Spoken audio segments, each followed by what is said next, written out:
Hello, and welcome to the RodeoKids.com podcast. Thank you so much for joining. My name is Isaiah Ellis, and in this podcast episode, me and Zach Honn go into part 2 with Mike White, a true legend with a true story. Now, I don't want to go too much into detail, but I do want to say a big thank you to Mr. Mike White for taking the time and joining the show, as well as all of our other guests that has taken their time to join and share their story. Another big shout out to all of our awesome sponsors over here at RodeoKids.com. Y'all are what make the scholarships and everything we do possible, and we cannot be more grateful. Now let's jump into an awesome podcast, part 2 with Mr. Mike White. World changer, history maker. World changer, history maker. Welcome to the RodeoKids.com podcast, where we empower youth to be their best selves through the values and traditions of the rodeo and Western lifestyle.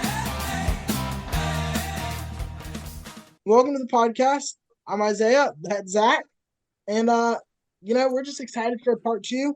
I kind of want to start off with a prayer just because that's what I like to do. I didn't do one last time, but I want to start off with a prayer before we start our podcast. Absolutely. God, thank you for your many blessings. Thank you for this awesome opportunity to be able to do a podcast with Mr. Mike White. I thank you for giving him a story to tell. God, I pray that you will guide us through this podcast, and our words will be your words. I pray that this podcast will help many cowboys to come. I pray all these things in your name. Amen. Amen. All right. I'm going to start off the podcast today.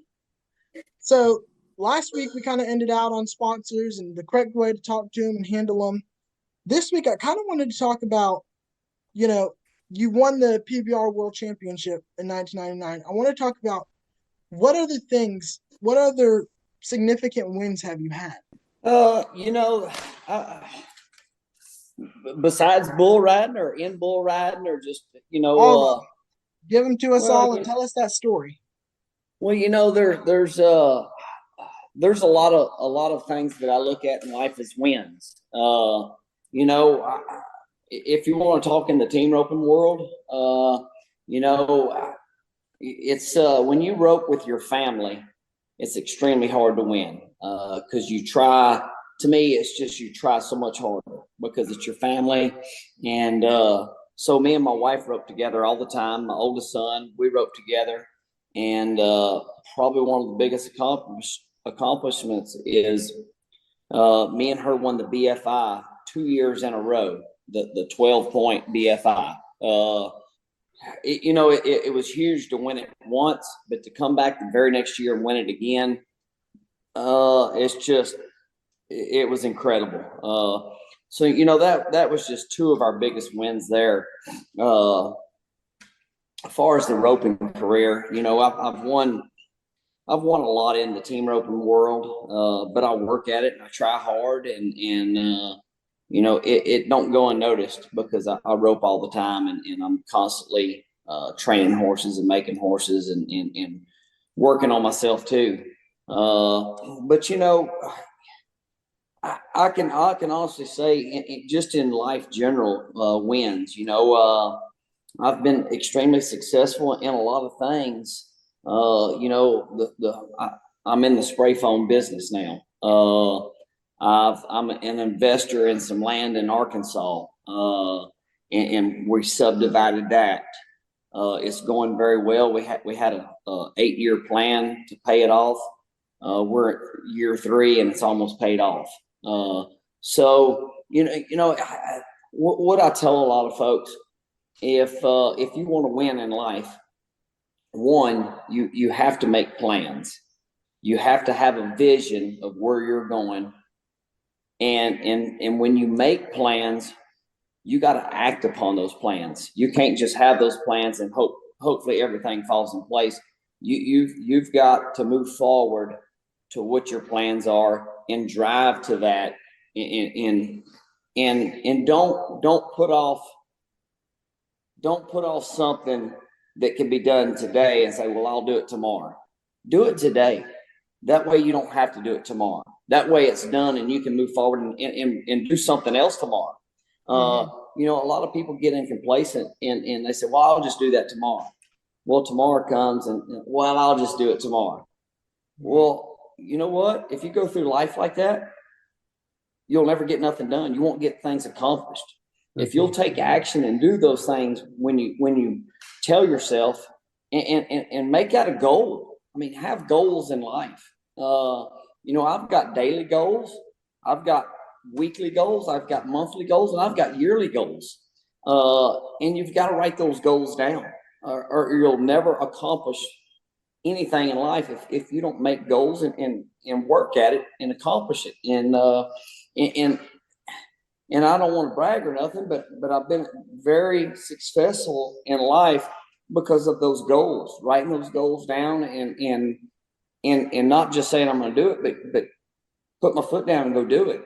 And that ain't something that I dreamed of. That's something that we talked about in the first podcast under all those videos that we were talking about. That personal development, that's what comes in so huge watching those videos. And it's with dealing in everyday life situations. And it just helps you have a vision of how to go tackle those goals and those plans. And that's why I'm so big on the personal development. Right. And the thing that I liked, it's like almost when you're competing for anything or trying to win anything, it's almost a battle for yourself or battling yourself, because our flesh sometimes it's like, let me put it off, let me do this, I want to go do this. And it's like writing your goals down and really making yourself do it. I mean, it's kind of hard to explain, but really pushing yourself to limits that you didn't think that you could. That's a big thing. Is that something you've noticed as well? In life, you can't put what your fun activities in front of your priorities, or you'll never have your priorities taken care of. It's all great and fun to go play and do those things that you want to do in life, but you got to have priorities and put the most important things first and get those done, and then you can move on and go play. And that's one reason I talk about goals so much. Have a goal. If you go and you don't have to make them tough goals. Make easy goals, because if you make tough goals and you don't ever achieve them, then you don't feel like you ever win. I mean, if it's a goal to take out the trash, hey, put that down as a goal, and you've accomplished that. Mark it off your list. Hey, I got a goal that I want to go do this. Well, go do it and mark that off your list. That way you feel like you're winning, and you'll accomplish those goals, and it's so much easier to tackle that task down the road, because you're used to winning. Right. It may sound foolish, but I'm telling you, it's steps I've taken in life, and I'm telling you, it works. Mm-hmm. Exactly.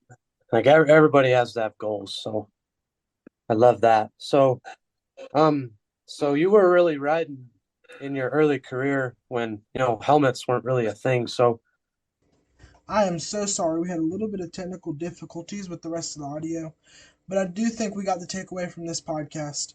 Before everybody leaves, I do want to say a big thank you to all of our sponsors: Fastback Ropes, 7K Roping Dummies, Flat Tops Cowboy Church, Candy Equestrian, Signature Stall Mats, Rodeo Bible Camps of America, Shorgo Children Book, Jacob Elder Clinics, Mike and Sherilyn Johnson, The Epic Animal, Goaty, Performance Pony Company, Wolf and Sons Performance, Rural Health Education, Rodeo University, and Flat Tops Rodeo Bible Camps. Like I said, it would not be possible without y'all. Thank you.